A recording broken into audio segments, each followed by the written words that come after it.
Welcome. In this video, I'll show you how to use Grok. All right. As you can see here, if you might have noticed, it looks like ChatGPT. All right. If you are familiar with ChatGPT.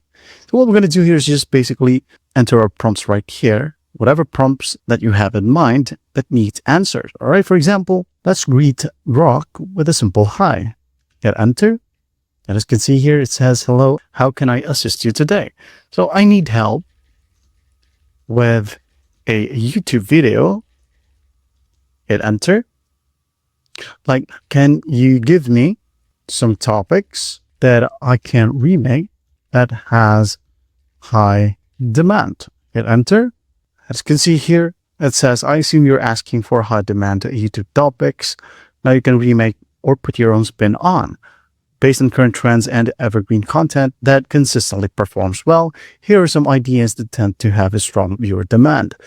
First one here is tech reviews, DIY, cooking recipes, gaming content, fitness, and so on and so forth.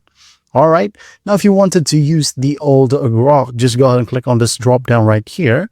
Click on it. And as you can see, you'll be able to use the Grok 2, which is the previous generation model. All right. And if you want to as well, you can untick this one or turn the slider off so that Grok will use its own database of answers. All right.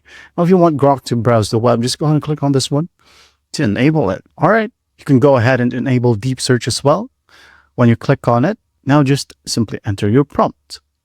Say, for example, what are the craziest deep web sites? Hit enter. As you can see here, it is thinking. And as you can see in its response, the request is about the craziest deep websites which are not indexed by standard search engines like Google or Bing. Now he got 10 results right here. The dark web. Here are some articles that you might want to read if you want to go through the dark web. All right. And as you can see here, another article has been given that you might want to check. As you can see, I'm not going to go through this. All right. Explore deep web with caution. All right.